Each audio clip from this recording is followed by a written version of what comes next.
Eles surgiram como um grito contra a guerra, a injustiça, a opressão e o silêncio das massas. Um som explosivo, letras afiadas, uma performance que parecia uma descarga elétrica. O System of a Down não apenas reinventou o metal, eles o transformaram em uma arma de protesto. Com raízes armênias profundas e corações pulsando em Los Angeles, essa banda única desafiou os padrões da indústria e criou uma identidade impossível de copiar. Cada riff de guitarra era um soco, cada refrão um alerta. Mas o que acontece quando uma força tão poderosa entra em conflito com ela mesma? Por que uma banda tão influente, tão revolucionária, simplesmente parou de lançar álbuns? O que aconteceu nos bastidores de um grupo que parecia invencível? E como a dor herdada de um genocídio moldou não só a sua música, mas a sua missão no mundo? Hoje você vai conhecer a jornada completa do System of a Down, dos ensaios em garagens à explosão global. Vamos revelar as tensões internas, os momentos de glória, os protestos e as escolhas difíceis que marcaram sua história. Prepare-se para mergulhar em uma das trajetórias mais intensas, polêmicas e fascinantes da história do rock. Olá pessoal, sejam muito bem-vindos ao canal História da Gente. Aqui nós contamos histórias incríveis de pessoas reais. Se você gosta de conteúdos como esse, eu peço que você se inscreva no canal, deixe aqui seu like e ative o sininho para não perder nenhuma notificação. Isso ajuda muito a gente a continuar produzindo conteúdos como esse aqui para vocês.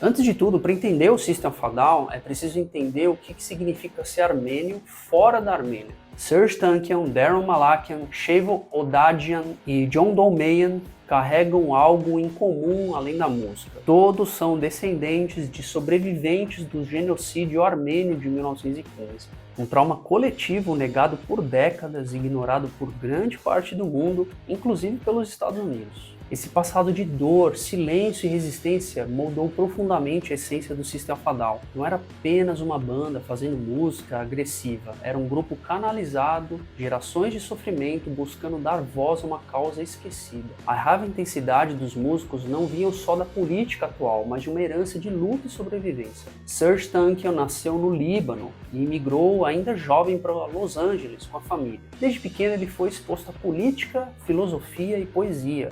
Os seus pais ensinavam que liberdade precisava ser defendida, que a arte deveria provocar. Apesar de estudar administração e marketing, foi na música que ele encontrou sua verdadeira forma de protesto. Já Daron Malakian cresceu no bairro de Glendale, obcecado por bandas como Slayer e Metallica, mas também ouvindo música folclórica armênia, árabe e até persa em casa. Ele era um outsider, introspectivo, criativo e com uma guitarra como melhor amiga. Essa combinação única de influências seria essencial para o som da banda. O encontro entre Serj e Daron aconteceu por acaso, em uma escola armênia em Los Angeles. Inicialmente, eles não formaram uma banda, mas descobriram uma afinidade imediata em suas ideias, visão artística e frustrações com o mundo ao redor. Eles queriam fazer música, sim, mas música com uma missão. Com o tempo, eles juntaram forças com Shavo Odadjian, um baixista com presença de palco intensa e grande visão artística. Depois, John Dolmayan completaria a formação, trazendo precisão e muita fúria nas baterias. Ali nascia algo que, além de uma banda, era um projeto artístico e político que misturava metal,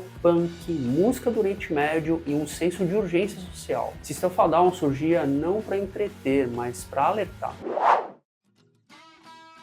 Los Angeles, década de 90. Enquanto a cena musical estava dominada por grunge e pop punk, surgia no submundo uma força estranha, barulhenta e impossível de ignorar, o System of a Down. Seus primeiros shows foram em clubes minúsculos como Viper Room, Roxy e o lendário Whiskey a Go-Go, todos em West Hollywood. Ali, entre o cheiro de cerveja velha e fumaça, o público encarava algo que parecia vindo de outro planeta. A mistura insana de riffs pesados, melodias orientais, gritos, sussurros e letras que pareciam panfletos revolucionários deixava as pessoas confusas, mas uma coisa era certa, ninguém saía indiferente. Naquela época, o nome System of a Down já gerava impacto. Inspirado em um poema de Daron Malakian chamado Victims of a Down, o grupo trocou Victims por System para ampliar o alcance. A Afinal, o alvo não era apenas dor, mas o sistema que causava. Era um manifesto, um aviso de que aquela banda ela não falaria sobre amores perdidos, mas sobre guerras invisíveis, alienação e controle social. Shavo Odadjian foi peça-chave na construção do culto em torno da banda. Ele não era só baixista, ele era o estrategista visual. Produzia os pôsteres, divulgava as fitas demo para as ruas de Los Angeles, transformava cada apresentação em uma experiência estética e sonora. O visual dos shows era caótico, quase ritualístico. Daron se contorcia no palco como se tivesse possuído. Serge misturava poesias com discursos, teatralidade com fúria. Apesar do talento evidente, o SOD, ou System of a Down, enfrentou resistência. Gravadoras achavam o som difícil demais. As letras políticas, muitas vezes ácidas, causavam desconforto, mas foi justamente essa ousadia que chamou a atenção de um nome fundamental, Rick Rubin. O lendário produtor conhecido por trabalhar com Beastie Boys, Slayer, Johnny Cash, viu algo que poucos estavam dispostos a enxergar. Ele disse: "Eles são a banda mais única que eu vi em anos." Com Rubin ao lado, o grupo começou a gravar suas primeiras demos profissionais. A cena underground já os idolatrava. Agora era só uma questão de tempo até que o mundo inteiro escutasse aquele som explosivo, híbrido e urgente. O System of a Down estava pronto para explodir, e ninguém ia ser capaz de ignorá-los. Em 98, o System of a Down finalmente lançou seu primeiro álbum de estúdio. Produzido por Rick Rubin, o disco era uma bomba sonora. Cru, agressivo, imprevisível e absolutamente diferente de tudo que o rock tinha produzido até então. Cada faixa era um experimento, ora teatral, ora espiritual, mas sempre explosiva. Canções como Sweet Pea, No, Sugar e Spiders mostravam uma banda que não tinha medo de confundir, de incomodar.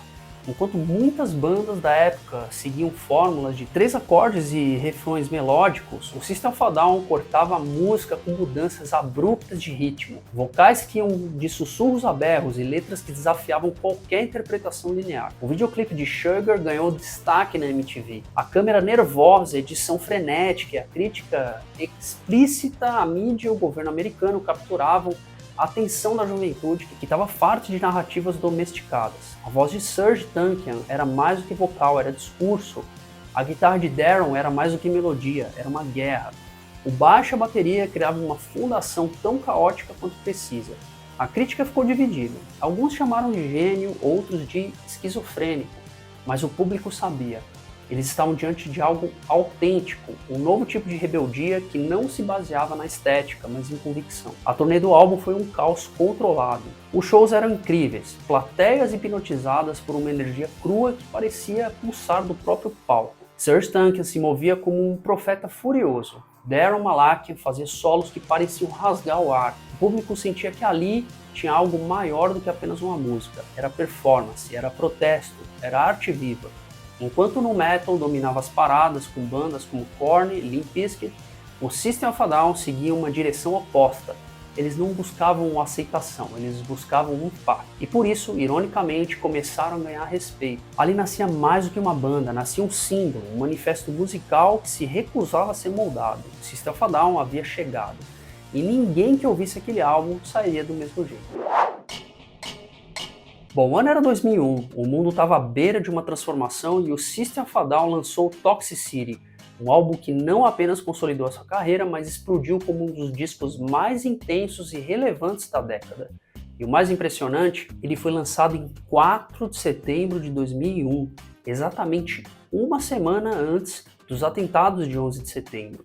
Com uma sonoridade ainda mais apurada e letras mais afiadas, Toxicity era uma obra-prima de contrastes, brutal e melódico, poético e raivoso, caótico e perfeitamente calculado. Músicas como Prison Song, Dear Dance, Forest e a visceral Toxicity atacavam temas como sistema carcerário, violência policial, vícios e alienação moderna. Era como se a banda estivesse gritando verdades que o mundo ainda não estava pronto para ouvir. Chop Suey foi o estouro, com uma letra carregada de ambiguidade, referências religiosas e uma melodia imprevisível, tornou-se um hino geracional. Um clipe dirigido por Marco Siega apresentava a banda em performances insanas com cortes rápidos e efeitos psicodélicos. O resultado, a música disparou nas paradas e também foi censurada em várias rádios americanas depois dos atentados de 11 de setembro. A intensidade da mensagem incomodava, mas o impacto era irreversível. Toxicity estreou em primeiro lugar na Billboard 200 e rapidamente vendeu mais de 3 milhões de cópias nos Estados Unidos. O mundo, sem perceber, estava pedindo exatamente o que System of a Down oferecia: arte que incomoda, que desperta e que sacode. As apresentações ao vivo da banda passaram a atrair multidões. A intensidade de Serj Tankian no palco, com olhos arregalados e gestos quase xamânicos, aliados aos riffs cortantes de Daron, a fúria milimétrica da bateria de John, transformavam cada show em uma obra literária coletiva. Não era só música, era ritual. Na contramão das bandas que tentavam suavizar o discurso para agradar o mercado, o System fazia exatamente o oposto, e isso tornou eles ainda maiores. Toxicity não era só um álbum, era um alerta, um manifesto gritado em meio a uma sociedade anestesiada, e o mundo finalmente escutava.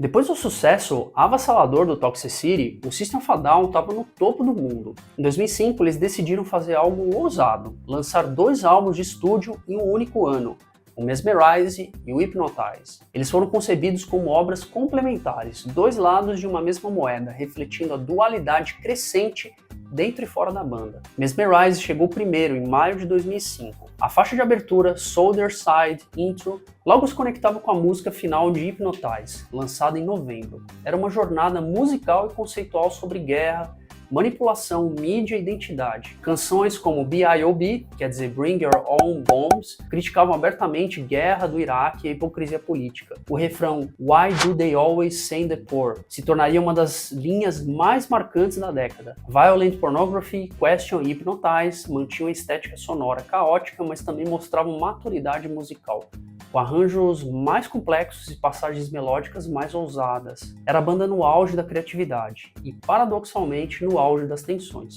Daron Malakian assumiu boa parte das composições e até dos vocais principais em várias faixas, algo que incomodou Serj Tankian. Enquanto Daron queria manter a energia anárquica da banda, Serj começava a buscar caminhos mais experimentais, menos pesados, com mais espaço para reflexão e inovação sonora. Essa divergência criativa, aliada à intensidade das turnês e ao desgaste emocional de anos de exposição, começou a rachar a base da banda. As entrevistas ficavam mais tensas, os sorrisos nos bastidores viravam expressões neutras. Então veio o anúncio: após a turnê mundial, o System of a Down entraria em hiato. Oficialmente não era o fim, mas os fãs sentiram como um adeus. Como uma das bandas mais impactantes da década podia simplesmente desaparecer no auge, a resposta estava nos bastidores. Diferenças irreconciliáveis de visão, ego, exaustão e uma incapacidade de conciliar 2 forças criativas poderosas, Serj e Daron, em um mesmo palco. O silêncio que se seguiu seria longo e cheio de incertezas, mas o legado que havia deixado já estava gravado. A revolução sonora do System of a Down tinha ecoado forte, agora no momento do silêncio falar por eles. O hiato anunciado em 2006 parecia indefinido. Enquanto os fãs clamavam por um novo álbum, os integrantes seguiram caminhos distintos, caminhos que, embora musicais, expunham ainda mais as suas diferenças. Serj Tankian mergulhou em uma veia artística mais ampla, lançou álbuns solo como Elected the Dead e Imperfect Harmonies, misturando rock, música clássica, jazz e até elementos eletrônicos. As suas letras se mantinham afiadas, mas agora acompanhadas de arranjos mais experimentais e até mesmo sinfônicos. Ele também se destacou como ativista, principalmente em relação ao reconhecimento do genocídio armênio e causas ambientais. Daron Malakian, por outro lado, fundou Scars on Broadway, projeto mais direto, cru e com forte identidade sonora, embora inevitavelmente lembrasse o System. Ele compunha, cantava e tocava quase tudo, mostrando que a sua necessidade de controle criativo era real. John Dolmayan se reinventou como empresário de quadrinhos e baterista de estúdio. Já Shavo Odedjian mergulhou na produção musical, explorando hip hop, rock alternativo e artes visuais. O System parecia disperso, mas nunca esquecido. Shows esporádicos surgiram a partir de 2011, reacendendo as esperanças, mas nas entrevistas a resposta era sempre a mesma. Os conflitos criativos impediam um novo álbum. Para muitos fãs, aquilo soava como o som da frustração. Até que em 2020 algo aconteceu. Com a escalada da guerra entre a Armênia e Azerbaijão, os 4 se reuniram e lançaram 2 músicas inéditas, Protect the Land e Genocidal Humanoids. Foi mais do que uma música, foi um grito, um gesto de união em momento de dor coletiva. Não era um novo álbum, mas era algo. Um lembrete de que, mesmo em silêncio, o System of a Down jamais ia deixar de existir. Eles ainda tinham uma missão. O System of a Down é, sem exagero, uma das bandas mais singulares da história do rock. Eles não apenas criaram um estilo, eles criaram um espaço onde a arte, fúria e consciência política coexistem em perfeita desordem. Onde a música não serve só para entreter, mas também para despertar. Mesmo com apenas 5 álbuns, o seu impacto ecoa mais alto do que o de muitas discografias internas. Eles provaram que é possível ser popular sem ser raso, que dá para ser barulhento e ainda assim poético, que é possível gritar com propósito e ser ouvido. Para os seus fãs, o System não é só uma banda, é um canal de expressão, uma válvula de escape para quem sente que o mundo enlouqueceu e precisa de uma trilha sonora à altura. Mesmo em silêncio, eles continuam dizendo muito, e talvez seja essa a verdadeira marca dos grandes, quando até o silêncio carrega significado. O show do System é mais do que música, é memória, é resistência, é arte viva. Se essa história te impactou, curte esse vídeo aqui, compartilhe e se inscreva no canal. Porque o rock pode até mudar, mas a essência da rebeldia nunca morre. Até a próxima.